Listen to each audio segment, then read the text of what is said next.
Pendant 6 ans, j'ai préparé leurs déclarations d'impôts sans les facturer. J'ai repéré l'erreur de 47 000 € que leur comptable avait manqué. J'ai fait le rapprochement des comptes chaque trimestre. Je me suis déplacé le dimanche. J'ai répondu aux appels à 21h00. J'ai organisé les documents de succession quand le cardiologue de mon père a dit qu'il était temps. En mars dernier, ils ont cédé l'entreprise à mon frère. Mon père lui a serré la main et a dit « Tu as toujours été le responsable ». J'étais assise 2 chaises à sa gauche. Il y a des choses que l'on construit pour une famille qui ne sont jamais enregistrées nulle part comme étant les siennes. Elles n'apparaissent dans les procès-verbaux d'aucune réunion. Elles ne figurent sur aucun document. Elles existent de cette manière spécifique et silencieuse dont les fondations existent sous toute chose, invisibles par conception, remarquées seulement dans l'abstrait quand quelqu'un d'autre s'attribue le mérite de la structure qui tient debout. Je construis des choses pour ma famille depuis que j'ai 19 ans. Pas bruyamment, pas avec l'attente d'une reconnaissance, ou pas consciemment, pas au début. Je construisais parce que j'étais doué pour cela, parce que personne d'autre n'allait le faire, et parce que je me suis dit pendant longtemps, de la façon dont on se dit des choses qui semblent assez vraies pour continuer à avancer, qu'être utile était la même chose qu'être valorisé. Je comprends maintenant que ce sont 2 choses entièrement différentes. Mon nom est Jonel Carvé. J'ai 34 ans. Je suis experte comptable certifiée et je vis à Cincinnati, dans l'Ohio. Et un mardi de mars à 14h17, j'étais assise dans une salle de conférence dans la maison de mes parents et j'ai regardé mon père céder l'entreprise qu'il avait construite pendant 30 ans à mon frère Marcus, qui n'a pas déclaré ses impôts personnels à temps depuis 2016. Mon père a serré la main de Marcus. Il a dit « Tu as toujours été le responsable ». J'étais assise 2 chaises à sa gauche. Le document de succession ouvert sur mon ordinateur portable était celui que j'avais rédigé.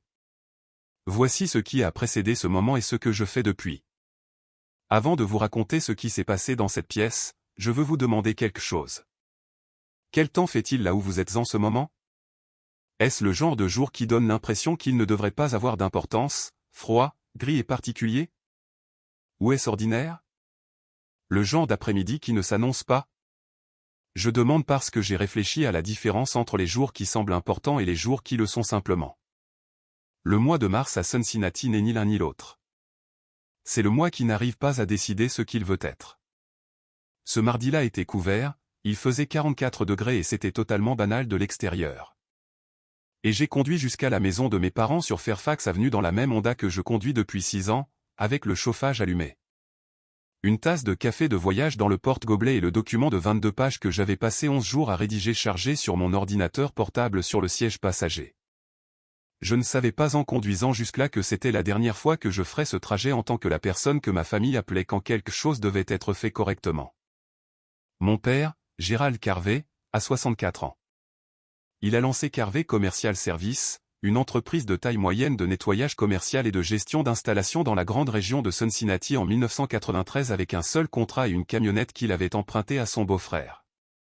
Au moment où j'étais au lycée, l'entreprise comptait 34 employés et des contrats avec 6 parcs de bureaux et un système hospitalier régional. Au moment où j'ai réussi mon examen d'expertise comptable à 23 ans, elle comptait 61 employés, une flotte de 7 véhicules et un système de comptabilité si obsolète qu'il fonctionnait sur un logiciel qui n'avait pas été mis à jour depuis 2004.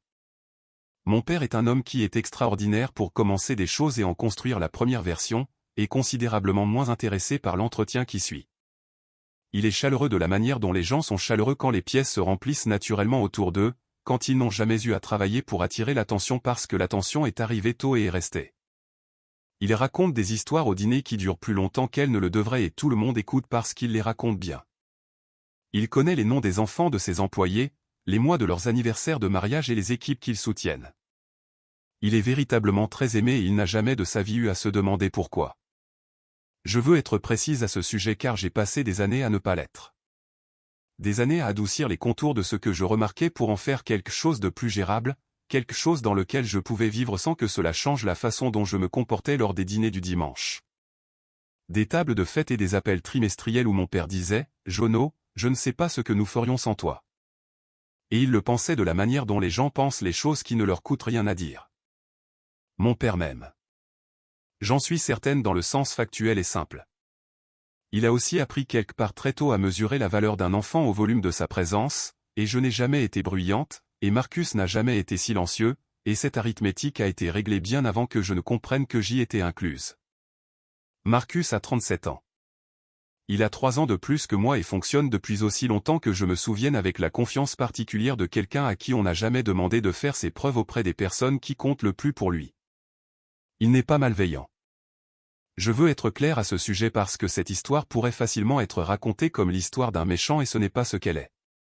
Marcus est un homme qui a reçu tôt et constamment le message qu'il était suffisant, et il est devenu, de façon assez raisonnable, une personne qui agit comme s'il était suffisant. Il peut être généreux. Il se souvient des anniversaires. Il est doué pour ce genre de chaleur qui se remarque dans une pièce. La poignée de main, la tape sur l'épaule, l'histoire racontée à table qui tombe exactement juste. Il occupe un poste de vente sur le terrain pour un distributeur de boissons depuis 8 ans, et il y excelle de la même manière qu'il excelle dans les choses qui récompensent la personnalité plutôt que la précision. Il n'est pas quelqu'un orienté vers les détails. Il n'est pas quelqu'un orienté vers les systèmes.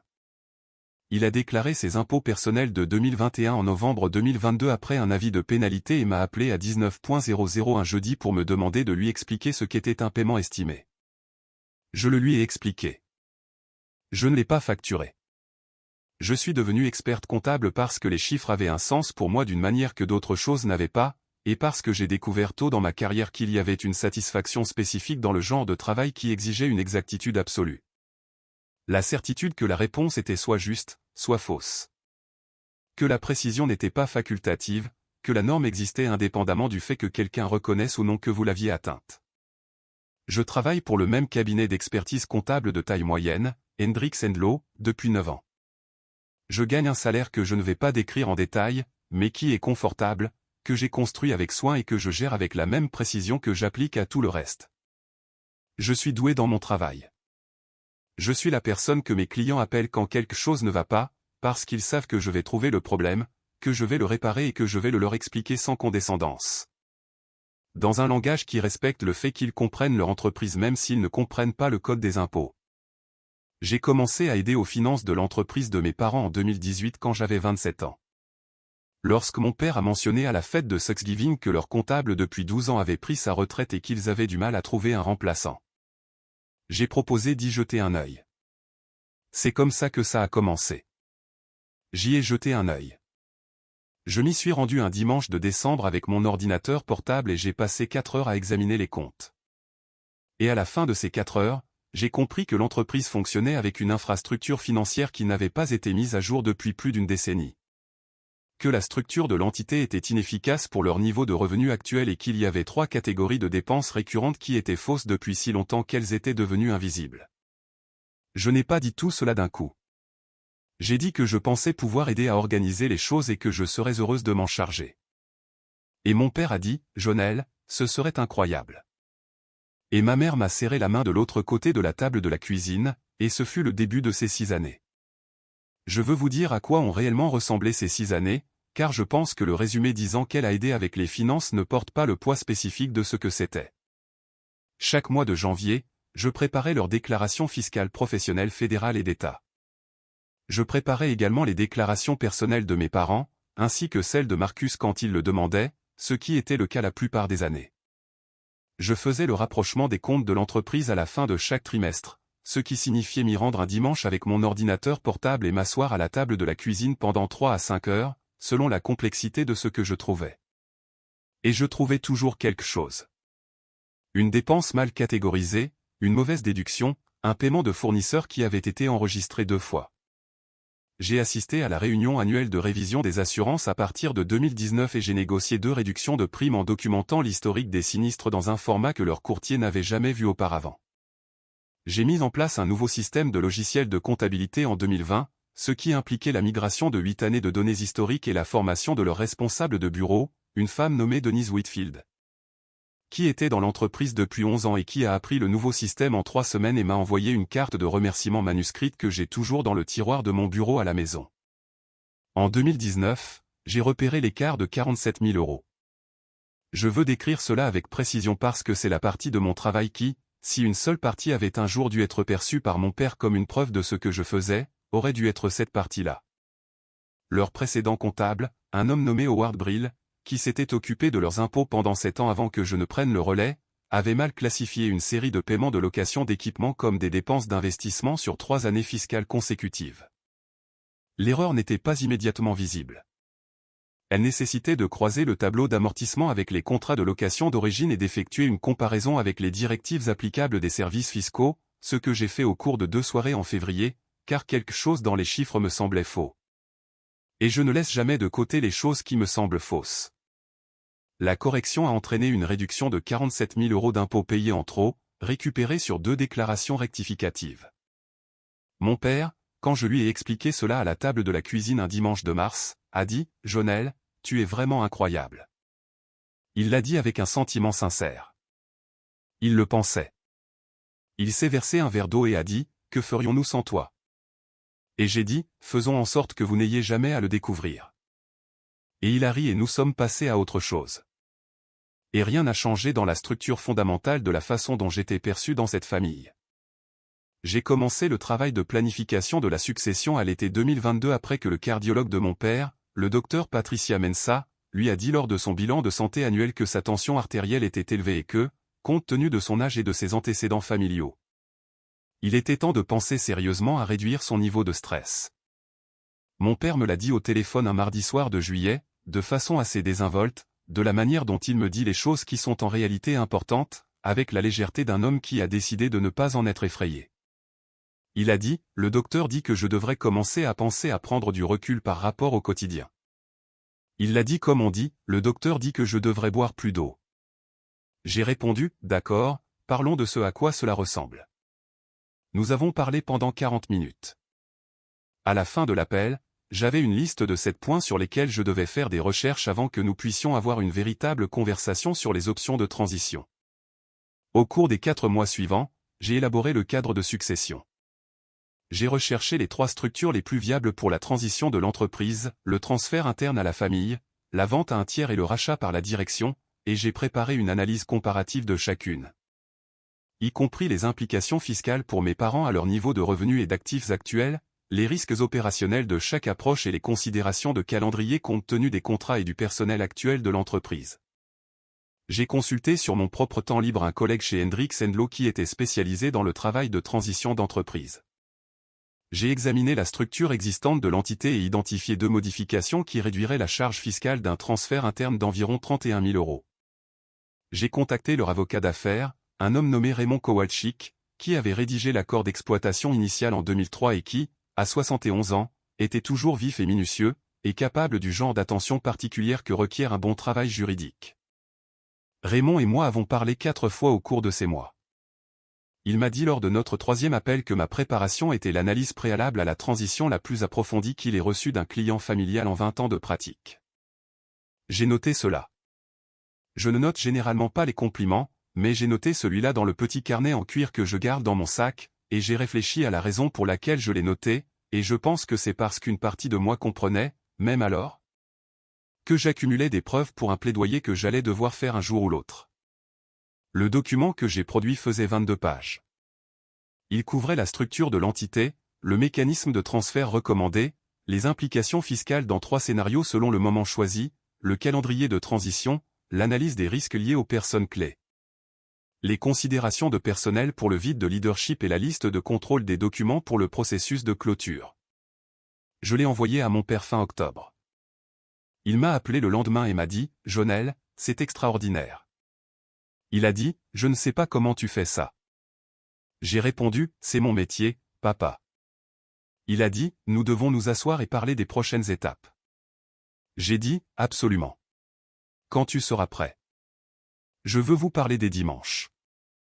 6 années de dimanche. Je traversais Cincinnati le dimanche matin avec mon ordinateur portable sur le siège passager, mon café dans le porte-gobelet et l'état mental spécifique que j'ai quand je vais faire un travail qui a de l'importance. Cette concentration organisationnelle silencieuse qui n'est pas exactement de l'excitation, mais quelque chose de similaire. Le sentiment d'une confiance sur le point d'être appliquée. Je m'asseyais à la table de la cuisine de mes parents pendant que ma mère préparait le déjeuner et que mon père regardait le football dans l'autre pièce, et parfois il entrait pour poser des questions auxquelles je répondais sans m'arrêter, les mains toujours sur le clavier. La façon dont on répond aux questions dont on connaît les réponses. Je restais pour le déjeuner la plupart du temps. Je rentrais chez moi en fin d'après-midi. Je ne comptais pas les heures parce que compter les heures aurait nécessité de reconnaître que les heures étaient importantes. Et reconnaître que les heures étaient importantes aurait nécessité de demander ce qu'elles valaient. Et demander ce qu'elles valaient aurait nécessité de faire face à une question à laquelle je n'étais pas prête à faire face. Ma collègue et meilleure amie, Vanessa OAY, qui est chez Hendrix & Lowe depuis 7 ans et qui a la qualité particulière de dire la vérité sans cruauté, m'a dit quelque chose en 2021 à quoi j'ai pensé de nombreuses fois depuis. Nous déjeunions au restaurant thaïlandais à 2 pâtés de maison du bureau et je décrivais le rapprochement trimestriel que j'avais fait le dimanche précédent, et elle m'a dit, « Jonel, tu sais que tu pourrais facturer pour ça. » J'ai répondu, « C'est la famille. » Elle a dit, « Je sais. Je ne dis pas de les facturer. Je dis que tu pourrais. Et le fait que tu ne le fasses pas, assure-toi de savoir ce que ça te coûte. » Je lui ai dit que je savais ce que cela me coûtait. Je lui ai dit que ça en valait la peine. Elle m'a regardé de la façon dont Vanessa me regarde quand elle n'est pas d'accord, mais a décidé de me laisser arriver à une conclusion par moi-même. Et elle s'est remise à manger, et nous avons parlé d'autre chose. Elle avait raison. Je ne m'étais pas totalement autorisé à savoir ce que cela me coûtait. La réunion était prévue un mardi de mars à 13h00. Mon père m'avait appelé le jeudi précédent pour me dire qu'il voulait avancer sur le transfert interne, qu'il avait parlé à Raymond et qu'ils étaient prêts à procéder. Il a dit qu'il voulait que je sois là pour expliquer le document à tout le monde. Il a dit, tu connais ça mieux que quiconque. J'ai confirmé la réunion. J'ai revu le document 2 fois pendant le week-end et j'ai préparé un résumé d'une page des termes clés et du calendrier que j'ai imprimé en 3 exemplaires. J'ai conduit jusqu'à Fairfax Avenue. Je suis arrivé à 12.47. La salle de conférence était la chambre d'amis que mes parents avaient aménagée en 2015 quand l'entreprise est devenue trop grande pour la table de la cuisine, une table pliante, 6 chaises. Un tableau blanc que mon père avait acheté dans un magasin de fournitures de bureau et qu'il n'avait jamais complètement effacé. Quand je suis arrivé, Raymond Kowalczyk était déjà là, préparant ses papiers avec le soin méthodique d'un homme qui fait cela depuis 40 ans. Il m'a salué par mon prénom et m'a demandé comment se passait le travail de rapprochement, et je lui ai dit que cela se passait bien, et nous avons parlé quelques minutes de la modification de l'entité que j'avais recommandée. Et il a dit qu'il était d'accord avec mon analyse et qu'il l'avait incorporée dans les documents de transfert. Ma mère était dans la cuisine. Mon père était au téléphone lors d'un appel qui a duré jusqu'à 13.07. Marcus est arrivé à 13.04. Il est entré avec l'énergie qu'il apporte toujours dans les pièces, la poignée de main pour Raymond, la pression sur l'épaule pour moi, l'occupation immédiate et confortable de l'espace physique. Il n'avait pas lu le document. Je le savais parce que lorsqu'il s'est assis, il a regardé l'exemplaire imprimé devant lui avec l'expression spécifique de quelqu'un qui le découvre pour la première fois, et parce que quand mon père est entré et a dit « Marcus », Jonel a fait une analyse incroyable. Marcus a dit « Ouais, c'est la meilleure ». Sur le ton de quelqu'un qui approuve une déclaration générale plutôt que de s'engager avec une déclaration spécifique. Mon père s'est assis en bout de table. Raymond s'est assis à sa droite. Marcus s'est assis à 2 chaises de mon père sur le côté gauche. Je me suis assise à 2 chaises de mon père sur le côté droit avec mon ordinateur portable ouvert, le document à l'écran. Ma mère est entrée avec 4 verres d'eau, est restée dans l'encadrement de la porte un instant, puis est retournée dans la cuisine. Je leur ai expliqué le document étape par étape. J'ai expliqué la modification de l'entité et les implications fiscales. J'ai expliqué le calendrier de transfert. J'ai expliqué les dispositions relatives aux personnes clés et ce qu'elles signifiaient pour la continuité opérationnelle. Raymond confirmait le cadre légal à mesure que je couvrais chaque section.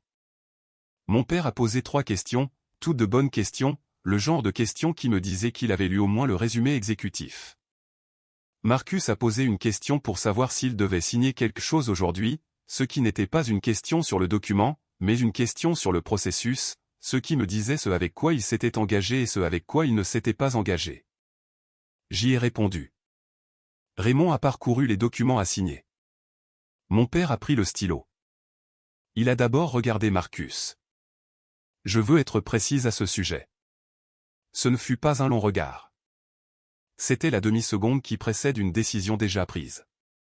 Le genre de regard qui confirme plutôt qu'il n'examine. Il s'est tourné vers les documents. Il a signé. Il a daté. Il a posé le stylo, a levé les yeux vers Marcus et a tendu la main de l'autre côté de la table, et Marcus l'a prise. Et mon père a dit, Carvé Commercial Service. À toi maintenant. Et puis il a ajouté, en regardant Marcus avec la satisfaction d'un homme qui achève quelque chose qu'il avait imaginé depuis longtemps, tu as toujours été le responsable. La pièce n'a pas changé. C'est ce dont je me souviens le plus. Personne n'a tressailli. Personne ne m'a regardé. Raymond regardait ses documents. Marcus regardait mon père. Mon père regardait Marcus, le responsable. Les mots sont restés suspendus dans l'air de cette pièce et personne n'a tendu le bras pour les examiner. J'étais assise à 2 chaises à sa gauche avec un document de 22 pages que j'avais rédigé, ouvert sur mon ordinateur portable. J'avais préparé leurs impôts pendant 6 ans. J'avais repéré l'erreur de 47 000 €. J'avais fait le trajet les dimanches pendant 6 ans. J'avais construit le cadre de succession. J'étais l'experte comptable de la pièce. J'ai regardé Raymond. Raymond m'a regardé, pas avec pitié, pas avec l'inconfort simulé de quelqu'un qui calcule comment réagir. Il m'a regardé de la façon dont un homme regarde quand il vient d'être témoin de quelque chose qu'il ne peut pas corriger et qu'il le sait pertinemment, avec la pleine reconnaissance de ce qui venait de se passer. Et puis il a baissé les yeux sur ses documents. C'était tout. C'était suffisant. J'ai compris à ce regard que je ne l'avais pas imaginé. J'ai compris à ce regard que c'était réel, que cela avait été vu et que le témoin n'allait pas parler. Et moi non plus. Quelque chose en moi est devenu très immobile. Pas l'immobilité polie que je maintenais lors des réunions avec les clients quand quelque chose me surprenait. La vraie. Celle qui commence dans la poitrine et se propage vers l'extérieur. Celle qui n'est pas l'absence de sentiments, mais la présence de quelque chose de trop grand pour être traité dans une salle de conférence, sur une chaise pliante, devant un tableau blanc où une projection trimestrielle à moitié effacée était encore visible sur le côté gauche. J'ai fermé mon ordinateur portable. Je l'ai fait soigneusement, sans un bruit. La façon dont on fait quelque chose quand on a décidé que la manière de le faire est la seule chose que l'on peut encore contrôler. J'ai dit, je pense que cela couvre tout de mon côté. Raymond, avez-vous besoin d'autre chose de ma part pour le dépôt? Raymond a dit, non, j'ai tout ce qu'il me faut. Merci, Jonel. C'était un travail exceptionnel. J'ai dit, merci. J'ai pris le résumé d'une page que j'avais imprimée, je l'ai plié en 2 et je l'ai mis dans mon sac. J'ai reculé ma chaise. Mon père a levé les yeux. Tu y vas, a-t-il dit. Il l'a dit de la façon dont on le dit quand on suppose que la réponse est non. Quand c'est une question de pure forme et non une vraie question. J'ai dit, j'ai un appel avec un client à 15h30. C'était vrai. Je l'avais planifié ainsi délibérément, de la manière dont je planifie les choses délibérément parce que j'avais compris, avant même d'arriver, que je voudrais avoir une raison de partir. Mon père a dit, bien sûr. Jonel, je ne pourrai jamais assez te remercier pour tout ce que tu as investi là-dedans. Il l'a dit avec un sentiment sincère. Il pensait chaque mot. C'était la partie qui nécessitait le plus de réflexion, la partie où la gratitude était réelle et la reconnaissance était réelle, et où aucune des deux n'était suffisante pour avoir changé ce qui venait de se passer. J'ai dit, heureuse d'avoir pu aider. Marcus, bonne chance avec ça. Marcus a dit, merci, Je vais avoir besoin de ton cerveau pour ça. Tu le sais. J'ai dit, je sais. J'ai pris mon sac. J'ai traversé la cuisine. Ma mère était au comptoir. Elle a dit, tu restes pour un café? J'ai dit, je ne peux pas. J'ai un appel. Elle a dit, tu travailles trop dur. J'ai dit, je sais. J'ai passé la porte d'entrée. Il était 14h17. Le ciel était toujours de la même nuance de gris couvert qu'à mon arrivée. Il faisait 44 degrés. Totalement banal. J'ai marché jusqu'à ma voiture, je suis monté, j'ai fermé la porte et je me suis assise avec les 2 mains sur le volant sans démarrer le moteur. Je veux vous parler de ces 14 minutes parce que je pense que c'est la partie qui compte le plus. Pas la pièce, pas la poignée de main, pas la voix de mon père disant le responsable avec cette satisfaction particulière. Ces 14 minutes dans la voiture, dans l'allée de mes parents sur Fairfax Avenue, pendant que le ciel couvert restait plat au-dessus du quartier, que le moteur était éteint et que mon ordinateur portable était sur le siège passager. Je ne pleurais pas. Je ne tremblais pas. J'étais assise dans ma Honda dans l'allée de mes parents à 14.17 et je faisais quelque chose que je ne m'étais pas totalement autorisé à faire auparavant, qui était de regarder les 6 dernières années avec une honnêteté totale. Pas la version où j'étais trop sensible. Pas la version où c'était un lapsus, un moment d'enthousiasme, un père qui s'était simplement laissé emporter. La version honnête. Mon père venait de signer le transfert de son entreprise à mon frère lors d'une réunion dirigée sur la base d'un document que j'avais passé 11 jours à rédiger, dans un processus que je construisais depuis 8 mois. Devant un comptable dont le seul commentaire précédent avait été que mon travail était l'analyse préalable à la transition la plus complète qu'il ait reçue en 20 ans de pratique, et mon père avait serré la main de mon frère et avait dit que mon frère était le responsable. Et pas une seule personne dans cette pièce n'avait rien dit, y compris moi. J'avais fermé mon ordinateur portable, j'avais dit merci, j'avais dit à ma mère que j'avais un appel client, j'avais passé la porte d'entrée et le monde avait continué comme si rien n'avait été nommé incorrectement. J'ai pensé au dimanche. J'ai pensé à la carte manuscrite de Denise Whitfield dans le tiroir de mon bureau. J'ai pensé aux 47 000 € et à la voix de mon père au téléphone disant « Jonel, tu es vraiment incroyable. Et que ferions-nous sans toi ?» Et à la façon dont cette phrase avait toujours été structurée comme une hypothèse, comme une expression rhétorique d'appréciation, jamais comme une question avec laquelle il s'asseyait réellement assez longtemps pour en considérer la réponse. J'ai repensé à une séance avec mon thérapeute, le docteur Anita Ford, 14 mois plus tôt, qui m'avait demandé calmement et sans pression si je pensais que mes parents comprenaient l'ampleur de ce que je contribuais à l'entreprise. J'avais répondu oui. De cette manière prudente dont je dis les choses quand je ne suis pas tout à fait certaine qu'elles sont vraies, mais que je ne suis pas prête à examiner l'incertitude. Le docteur Ford avait attendu. J'avais réessayé. J'avais dit que je pensais qu'il le savait au sens général. Elle avait dit, quelle est la différence entre savoir et voir ? Je n'avais pas été capable de répondre à cela avec précision. Assise dans la voiture à 14.17 un mardi de mars, je pouvais y répondre exactement. Savoir, c'est ce que mon père avait quand il a dit « Jonel, tu es vraiment incroyable ». Savoir, c'est la reconnaissance que quelque chose est fait, classé dans la catégorie générale de l'aide, archivé sous le mot famille, apprécié de la manière dont on apprécie la météo quand elle est bonne, sans spécificité, sans attribution. Sans la reconnaissance que quelqu'un l'a produit délibérément et à ses propres frais. Voir est quelque chose de différent. Voir, c'est ce que Raymond avait fait de l'autre côté de cette table, dans l'instant après que mon père eut serré la main de Marcus. Voir, c'est ce que Vanessa avait fait au déjeuner en 2021 quand elle a dit « Assure-toi de savoir ce que cela te coûte ». Voir exige de regarder la chose spécifique, les 22 pages, les 6 années de dimanche, les 47 000 € et le cadre de succession construit à partir de zéro sur du temps personnel sans code de facturation, et de reconnaître qu'une personne a rendu tout cela possible. Que cette personne était présente dans la pièce et que le nom de cette personne n'était pas celui prononcé quand il a été temps de dire qui avait toujours été le responsable. Mon père savait ce que je faisais. Il n'avait jamais une seule fois vu ce que cela signifiait. J'ai passé la marche arrière à 14.31. Je ne suis pas rentré à l'intérieur. Je me suis éloigné de Fairfax Avenue par un itinéraire que j'avais emprunté tant de fois que j'aurais pu le conduire sans réfléchir. Et je l'ai conduit sans réfléchir, avec la radio éteinte, le chauffage toujours allumé et le ciel gris et plat au-dessus de l'autoroute. J'ai pensé à ce que Vanessa avait dit en 2021 et à la façon dont je lui avais dit que je savais ce que ça me coûtait et que ça en valait la peine. J'ai pensé à toutes les façons dont je m'étais raconté cette histoire. L'histoire où être utile était suffisant. Où la gratitude était la même chose que la reconnaissance.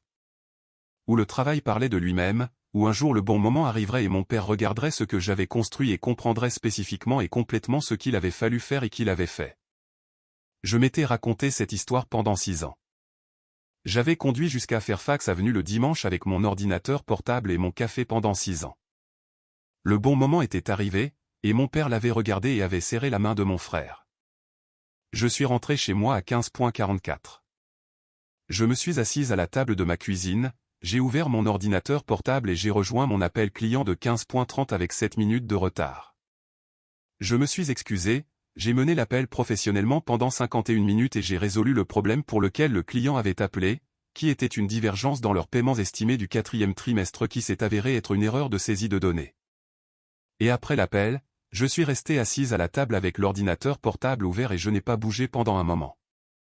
L'appartement était silencieux de la manière dont les appartements sont silencieux au milieu d'un après-midi en semaine. Ce calme particulier qui vous appartient quand le reste du monde est ailleurs. J'ai regardé ma cuisine, l'impression encadrée au-dessus du comptoir que j'avais acheté sur un marché 2 ans plus tôt parce que la couleur était exactement la bonne, la bouilloire en cuivre sur la cuisinière, la pile de dossiers clients sur lesquels je travaillais avant le week-end. Assise là, j'ai senti que j'étais au bon endroit, que c'était à moi d'une manière que Fairfax Avenue n'avait jamais tout à fait réussi à l'être.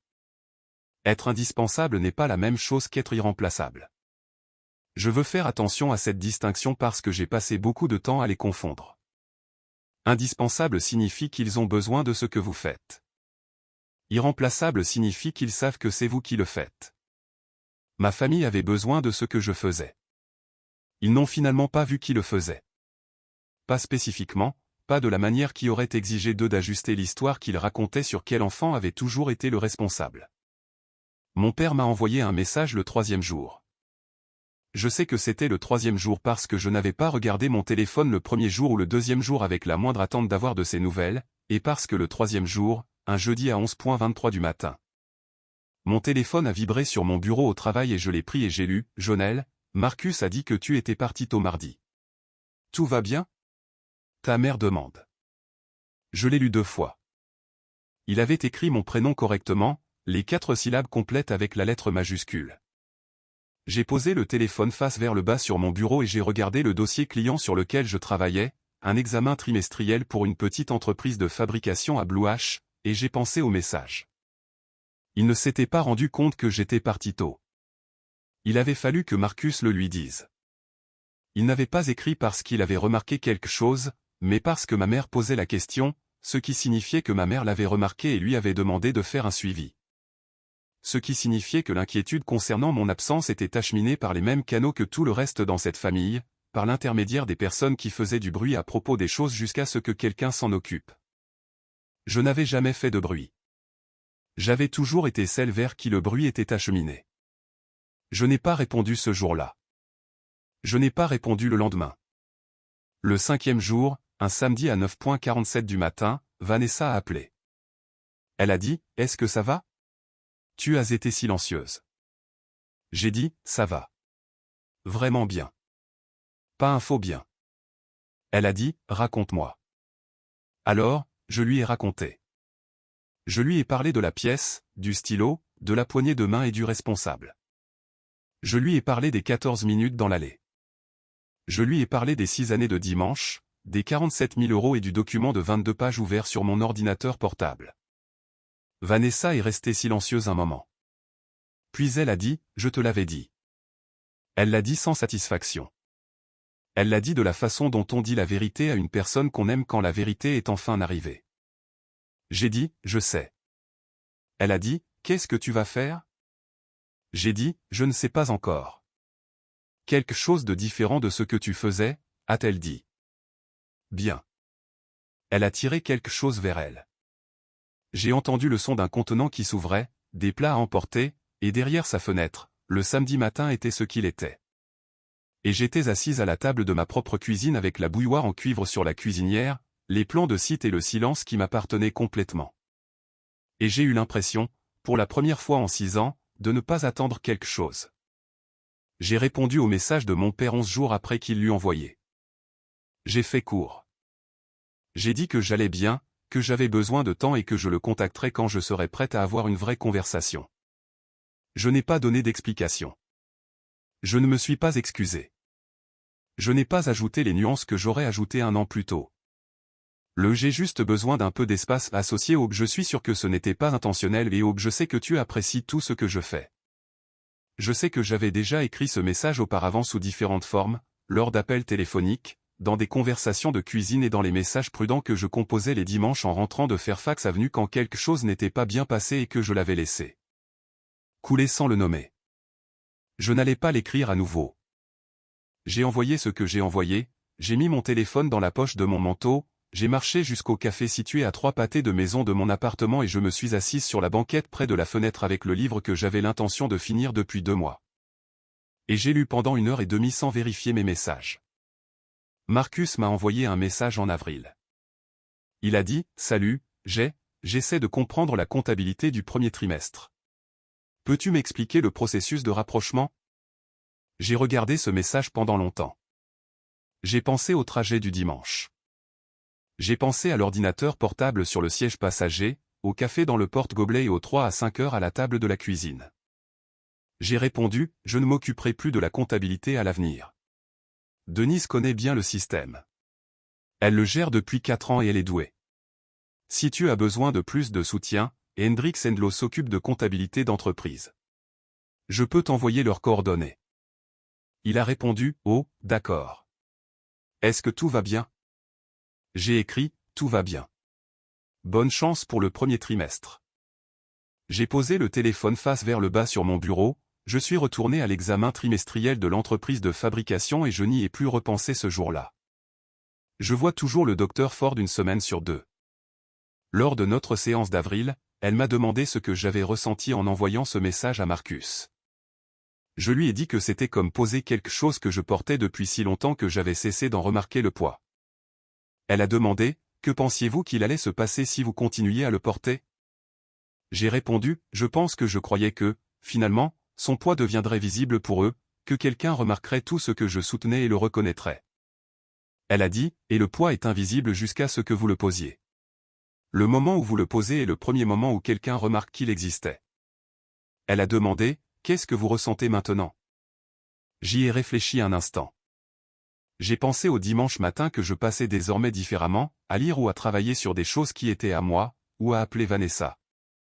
Ou à conduire jusqu'au marché fermier de Ludlow Avenue où il y a un vendeur qui propose le type spécifique de thé Earl Grey que j'aime dans une boîte bleue avec un couvercle légèrement cabossé à l'endroit où elle est tombée pendant l'expédition. J'ai répondu, j'ai l'impression que c'est à moi. J'ai l'impression que le temps est à moi. Elle a écrit quelque chose dans son carnet. Je n'ai pas demandé quoi. J'ai appelé mon père en mai, un dimanche à 10h22 du matin, après avoir terminé mon café et révisé l'évaluation de site pour un nouveau client, un petit groupe de restauration à Kington qui avait besoin de restructurer ses comptes, et je me suis senti, pour la première fois depuis mars. Comme si j'avais quelque chose à dire plutôt que quelque chose à survivre. Il a répondu à la deuxième sonnerie. Il avait l'air d'être lui-même, chaleureux et un peu surpris. La chaleur spécifique d'un homme qui est soulagé d'avoir des nouvelles de quelqu'un et qui ne comprend pas tout à fait pourquoi il avait besoin d'être soulagé.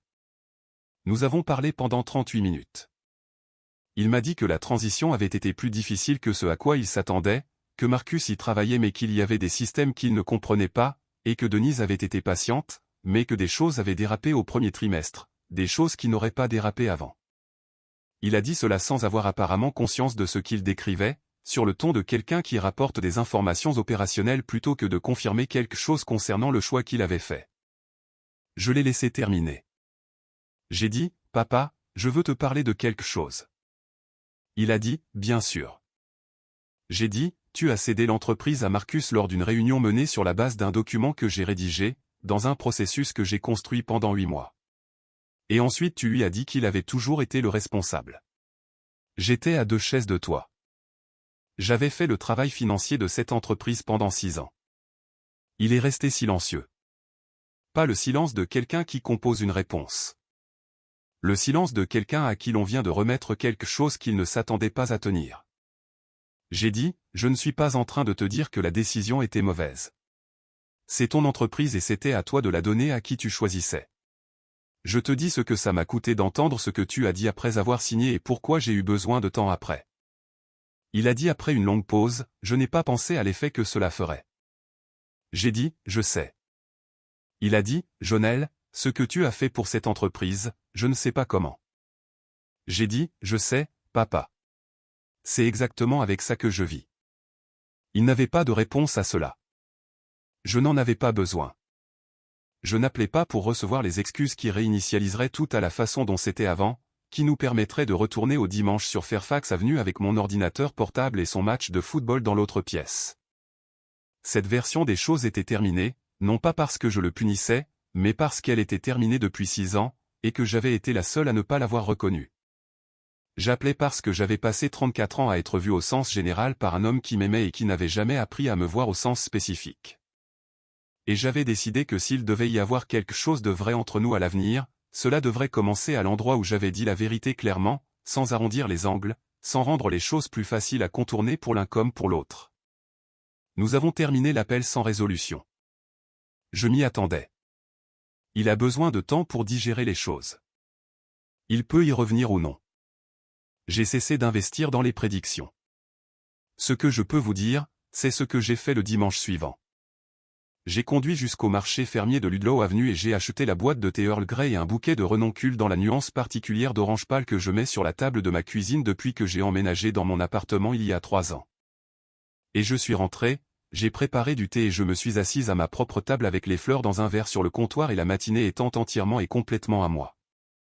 J'ai pensé au dimanche sur Fairfax Avenue. J'ai pensé aux 6 années, aux 47 000 €, aux 22 pages et au cadre de succession qui était maintenant entre les mains de quelqu'un d'autre, utilisé par quelqu'un qui n'avait pas demandé d'où il venait. J'ai pensé à la carte de remerciement de Denise Whitfield dans le tiroir de mon bureau. J'ai pensé au regard de Raymond Kowalczyk de l'autre côté de la table de conférence, clair, constant, la pleine reconnaissance de ce qui s'était passé. J'ai pensé à ce que signifie construire quelque chose qui tient debout sans que vous soyez à côté pour expliquer sa valeur. Les comptes étaient toujours là. La modification de l'entité leur faisait toujours économiser de l'argent. Le logiciel de comptabilité fonctionnait toujours correctement. Le travail avait tenu. Il n'avait simplement jamais été à moi de la manière dont j'avais cru qu'il l'était. Il y a une différence entre être la personne qu'une famille appelle et être la personne que cette famille voit. Je veux être clair à ce sujet parce que je sais comment cette histoire sonne de l'intérieur d'une famille comme la mienne, comme l'histoire d'une femme qui en a trop fait et qui en a ensuite tenu rigueur à tout le monde quand elle n'a pas reçu assez de crédit. Comme quelqu'un qui aurait dû dire quelque chose plus tôt ou facturer ce qu'elle valait ou simplement refuser. Rien de tout cela n'est faux. Exactement. Mais tout cela passe à côté de l'essentiel. L'essentiel n'est pas que j'ai trop donné. L'essentiel est que j'ai donné ce que j'ai donné en croyant que le fait de donner finirait par me rendre visible de la manière spécifique dont j'avais besoin de l'être. Et cette croyance était l'erreur et l'erreur était la mienne autant que celle de n'importe qui d'autre. Je ne peux pas obliger mon père à me voir de la manière dont il voit Marcus. Je le comprends maintenant au sens complet et sans fioriture. Je peux seulement décider de ce que je construis à partir d'ici et pour qui je le construis, et si le public pour lequel je construis a un jour levé les yeux de ce que j'ai fait et prononcé mon nom comme s'il savait que j'étais dans la pièce. La compétence n'est pas la même chose que le fait d'être choisi. Le fait que l'on compte sur vous n'est pas la même chose que d'être vu. Je peux arrêter de porter ce qu'il ne m'a jamais appartenu de prouver. Je ne suis pas allé sur Fairfax Avenue cet été-là. Je suis allé travailler et j'ai fait le travail dans lequel je suis véritablement doué. Et j'ai appelé Vanessa le samedi, j'ai acheté des renoncules au marché fermier, et j'ai conduit à travers ma propre vie en la regardant garder sa forme sans que personne ne la regarde. C'était suffisant. C'était plus que suffisant.